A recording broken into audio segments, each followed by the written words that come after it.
Сәлем, көріспегелі көп болды. Коронавирус, Борат және Алексей Цой.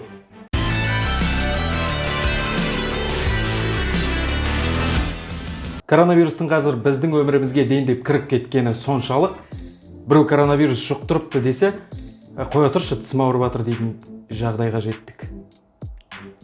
Діш. Коронавирустың халықаралық статистикасына қарай отырып, екінші толқын келді деуге әбден негіз бар. Бірақ Қазақстанға әлі наконец-то емес, кешігіп келе жатқан секілді. Бірақ бәрі өзімізге байланысты.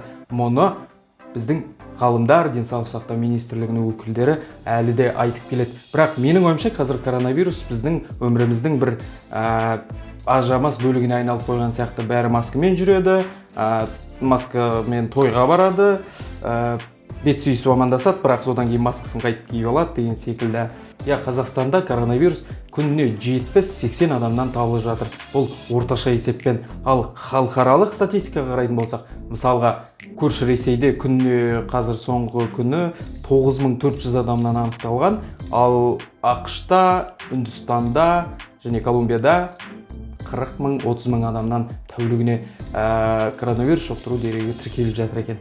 Бәріміз өзімізге байланысты сияқты, бірақ бір күндері коронавирус дәл біздің тұмау секілді, басқа да жұқпалы ауру секілді қарапайым аурулардың бір түрі болып шыға салатын секілді. Әйтеуір вакцина келгенше бұл коронавирустың пандемиясы аяқталмайтыны белгілі, сондықтан сақ болайық, басқа не дейміз. Коронавирустан кейін кең көлемде талқыланып жатқан тағы бір тақырып бұл Армения мен Әзербайжан арасындағы қақтығыс.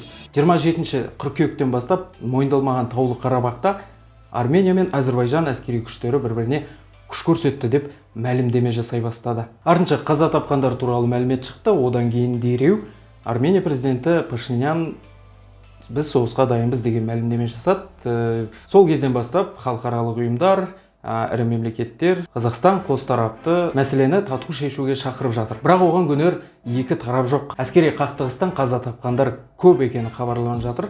Бұл жалпы 19 ғасырдан басталған шекаралас елдердің қақтығысы. Бұл Кеңес одағы заманында сәл саябырсып, бір билікке бағынатын болғандықтан жағдайы саябырсыған еді, бірақ Кеңес одағы ыдырағаннан кейін бұл қайтадан өрши бастаған қақтығыс болып саналып отыр. Сол қақтығыстан бері Ресей, ақш, Франция бастаған Минск тобы бұл мәселені бейбіт тату жолмен шешуге талпыныс жасап келеді, бірақ өкінішке қарай әлі күнге дейін қақтығыстар басылар емес. Бүгінгі таңда Әзербайжан өзінің аумақтық тұтастығын сақтауды талап етсе, ал Армения мойындалмаған республиканың мүддесін қорғап отыр. Әрі қарай кеттік, Борат туралы фильмнің екінші бөлігі жарыққа шыққалы жатыр. Осы айдың соңында шығып қалады екен. Бұл ақш-тағы президент сайлауының қарсаңы болып отыр. Осы жаңалық тарай салысымен бүкіл қазақстандықтың назары қазір коронавирус емес, Боратқа ауып кеткен секілді. Сол баяғы ашуланып, сынап, бұл неге деген сұмдық, сол Борат деп әлі де қарсы шығып жатқанымыз өте көп. Менің ойымша да қарсы шығу керек, себебі өз діліңді, ұлтыңды, салтыңды, еліңді, елтаңбаңды, туыңды масқаралап, бүкіл елге жаман атты қылып жатса, әрине ойлану керек. Менің көп байқайтыным, Боратты жақтап, ол тек әзіл кинофильм, оған күле қарау керек дейтіндер бар. Және Боратқа бір күле қараймын деу, ашуланбау, сәнге айналған сияқты. Мен биікпін, мен бәрін түсінемін, менің деңгейім жоғары, мен оған бас ауыртпаймын, ол жай ғана фильм. Ол жай ғана фильм. Бірақ сол кинофильмде Қазақстанның рәмізі, туы, елтаңбасы, тілі жүр. Соны 2006 жылдың өзінде бұл жаңалық емес еді. Джим Керри, талайлаған комедия, талайлаған драма, неше түрлі фильм, бірақ дәл сол кезде Саша Барон Коэн сол фильмі үшін Алтын глобус жеңіп алғанын ұмытпайық. Соған қарағанда кішкене Алтын глобус секілді бір жүлделерге күмәнмен қарау керек сияқты. Журналист болғаннан кейін енді бір кейбір мәселелерді анықтағым келеді. Солардың ішінде америкалықтар Бораттың кинофильмін неге жақсы көреді, неге сүйіп қарайды деген бір сауалға жауап іздеп көрген едік. Оның ішінде киносыншылар көбіне оның қоғамдағы сол ақш қоғамының, ақштағы саясаттың, биліктің әрекетіне деген бір әшкерелеу, сынау секілді бір ойлары жатқандықтан америкалықтардың негізгі айтылмай жүрген әзілін дөп басып айта білген бір кинофильм деп баға берген екен. Бізге түкте қатысы жоқ.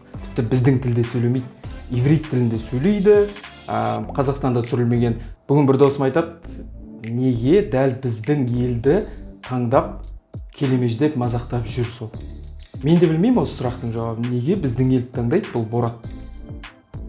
Өз еліңді жамандап, өз еліңнің туын жағып өртеп жүре бершеші, айналайын. Сюжет бойынша Борат Сағдиев есімді қазақстандық журналист ақшқа барып, ақштағы жағдайды айтады, өз елінің қандай екенін әзілдеп, бізді мазақтап айтады. Одан кейін кішкене саясатын сынайтын тұстары бар. Сол үшін жақсы көретін болу керек. Басқа құндылық көрмедім. Соңғы 2 ай бойында қазақстандық журналистердің көбі денсаулық сақтау министрі Алексей Цойдың әрекеттеріне наразы болып жүр. Оның себебі журналистердің алдына шығып брифинг өткізіп немесе баспасөз мәслихатына қатысудың орнына Алексей Цой жоқ болып кетті. Ел-елді аралап жүр, өңірлерді аралап жүр, коронавирус пандемиясына қатысты барлық шараны атқарып жатыр деген секілді жауабы болды министрлік. Бірақ соның ішінде журналистерге ең ұнамағаны оның блогерлермен кездесуі болды. Блогерлердің көбінің сол кездесуден кейінгі жазбаларын қарап шықтық. Оның ішінде кәдімгідей қарапайым адам екен ғой деген таңғалысынан басқа түкті де көрген жоқпыз. Статистика қандай атқарылып жатыр, не күтеміз, болжам қандай. Тамызға дейінгі коронавирус жұқтырып, пневмониядан қайтыс болғандардың санын негізгі статистикаға қосамыз ба, қоспаймыз ба деген мәселе туындады. Осы сұраққа әлі де мәймөңкелеген жауап естіп жүрміз. Я қосамыз дейді, я қоспаймыз дейді, тамыздың 1-нен бастап қосамыз дейді, тамызға дейінгілер не істейді деген сұрақ қойылады. Жауап жоқ. Осындай маңызды, өзекті мәселелер тұрған кезде оның блогерлермен кездесіп, олардың жай ғана қарапайым адам екен ғой деген мақтау сөзін естіп жүргеннен кейін журналистердің бір наразы болып шыққаны ойға қонымды секілді. Алексей Цой мырза бірақ 2 айдан кейін брифингке өзі келіп, жағдайды өзі түсіндіргенде министрліктің атқарып жатқан іс-шарасын, жағдайдың елдегі медицина мамандарының жағдайын, коронавирус жұқтырғандардың статистикасына қатысты мәлімет берді. Бірақ журналистердің ашуы тарқамаған сияқты. 2 айдан кейінгі мәлімдемесінде министр Алексей Цой шетелмен қарым-қатынасты, әуе қатынас жолын азайтуды, қазір бар жағдайды осылай көбейтпей ұстап сақтап тұруды айтты. Болды, басқа ұсыныс көре алмадық. Басты жаңалықтың негізі осы болды. Бірақ біздің елде не көп, блогер көп. Министрмен кездесуге бармаған блогерлер оның отырыста дастархан басында маска тағып суретке түскеннен кейін қайтадан шешіп қойып, кофе ішіп отырған сәттерін талқылағандар көп болды. Маскамен отырған кезде дастархан басында олар қалай кофе ішті деген сауалға жауап іздегендер де болды. Оның ішінде мынандай суреттерді де қойып, өз жауабын, өз нұсқасын айтқандар болды. Соңғы айта кететін бір жағымды жаңалығымыз бұл Димаш Құдайбергеннің MTV арнасында тұңғыш рет қазақ әнін айтып өнер көрсеткені. Қуаныштымыз.